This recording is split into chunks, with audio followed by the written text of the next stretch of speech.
So my presentation today is on the Accelerator Project, a civic tech project that we launched in 2018. So as the end of the year closes, we have an update for you. So let's get started. So what is the Accelerator Project? So our goal is pretty much to empower homeless and underhoused youth through coding skills, mentorship, and other supports, to provide them with the tech skills and the networks to achieve professional, entrepreneurship, or personal goals. So we'll unpack that over the next couple of minutes. I often get asked, why are we doing this? So one of our objectives is to empower homeless youth and to help them escape the cycle of poverty. The basic premise behind this is that there's higher rates of unemployment and lower educational attainment among homeless youth.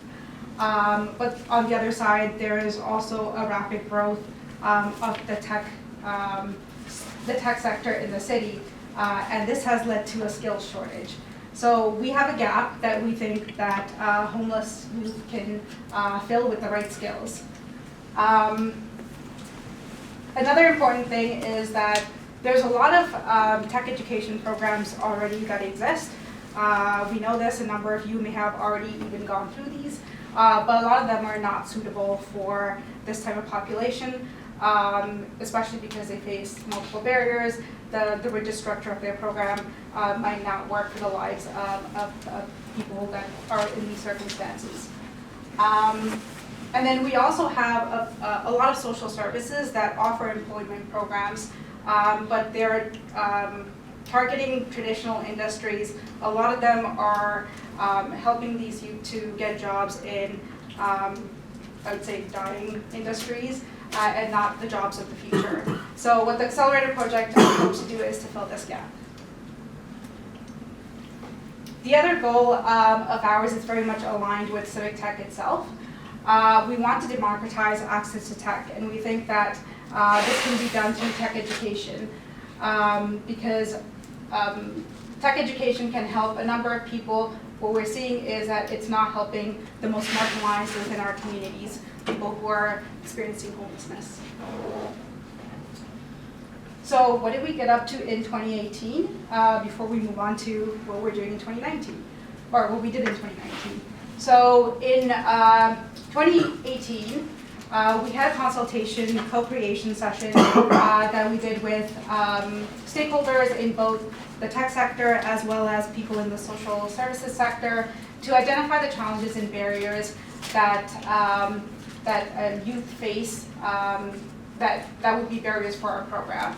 A number of things were identified at this stage. For example, some of the challenges with tech hiring practices, as well as things like social isolation among homeless youth. That means that they might not have exposure to what's going on in the city and the tech industry. We also tried to apply for a grant with a shelter, Fred Victor, and was unsuccessful. But I mention this because it's one of our lessons learned that I'll get to later. And at the time, when we finished off in 2018, we had a certain vision for our program. We wanted to launch a formal, small classroom type of program and provide wraparound supports. And the objective of this program was really focused on employment. We sought to partner with social services for the wraparound supports, as well as with the tech sector to build a program for employment.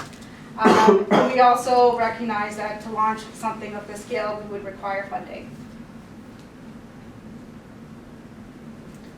So some of the work that we did in 2019, and this is just a really small snapshot of everything we've been up to, but for the purposes of this presentation, we tried to get some hands-on experience by doing some drop-in sessions at the St. Felix 24/7 Respite Center. This is for any members of the public that are seeking shelter or food. There's no age restriction, so many of the people that came in were not just youth, but also adults. That gave us kind of the experience to work with the YMCA's Frat House, which is dealing with more vulnerable clients. So youth that are age 16 to 24, and they identify as LGBTQ+.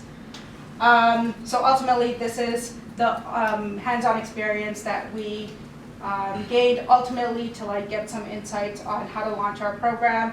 It helped us to better understand the needs of the people that we're working for and the people that we're working with.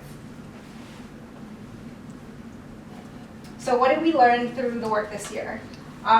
So through our drop-in sessions, we actually were quite surprised and excited by how excited everyone else was about our program. So a lot of the clients that we worked with during our drop-in sessions were very curious to know what coding lessons that we were offering, why it was useful. They asked a number of questions. It helped us to confirm that there is a lack of exposure and understanding about what's going on about the tech sector. People are not aware of meetups like this and how to get involved in tech. We also recognize that there were a number of not just structural barriers to getting education and awareness, but also psychosocial challenges. So some of our learnings with the drop-ins with youth were really interesting. So a number of people that we worked with quickly picked up coding lessons at a rate that we expected them to, but there was feelings of a lack of confidence. Some people that we worked with at St. Felix described feelings of shame about their circumstances and a lack of trust in the system that's trying to help them. So these are all really important in developing our program.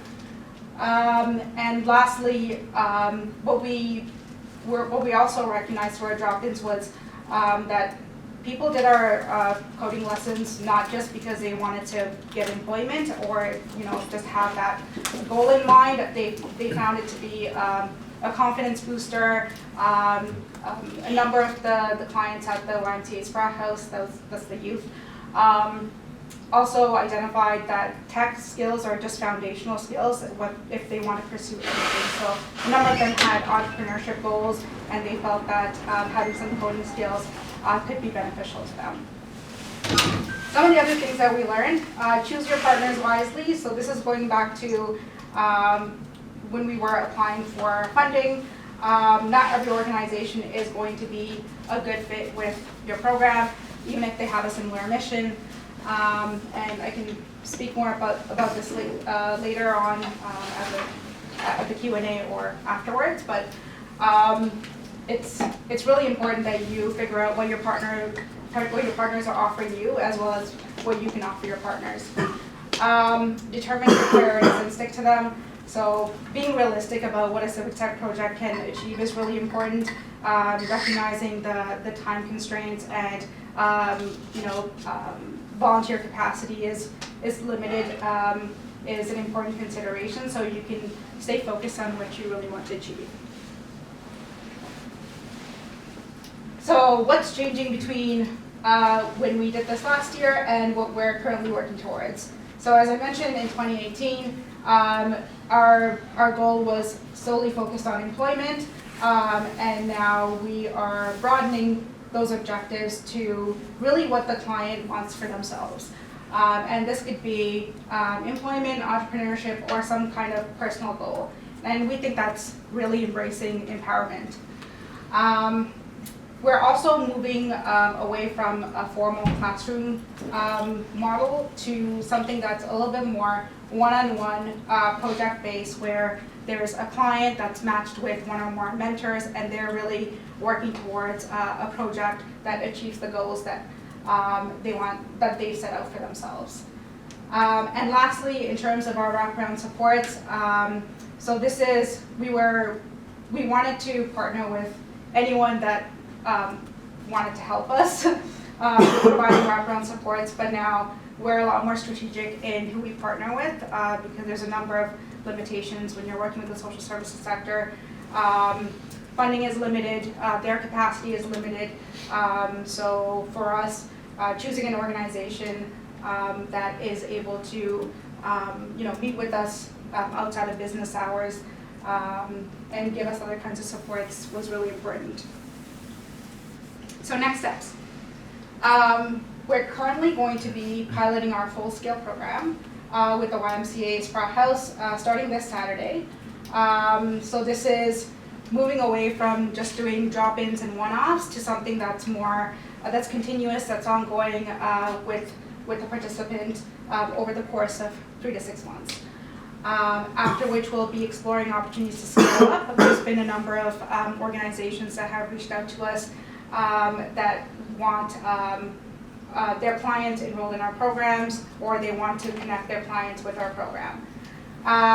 And one of our immediate next steps as we launch this is going to be recruiting mentors, as well as other volunteers that can help us with the project.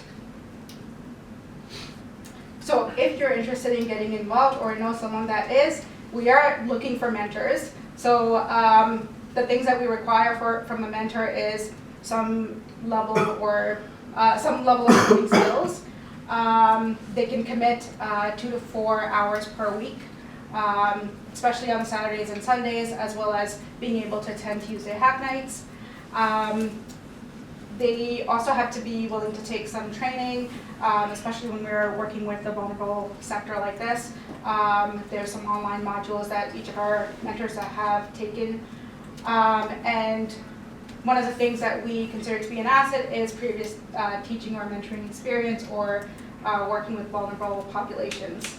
And we have some gaps on our team right now that we're actively looking to fill.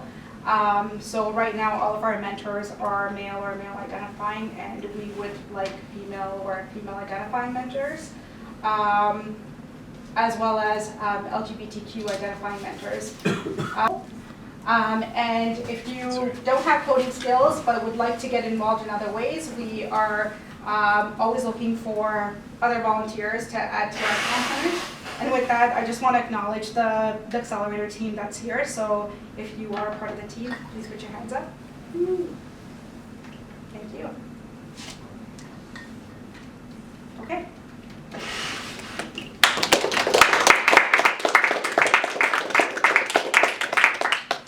Any questions? Who's the client?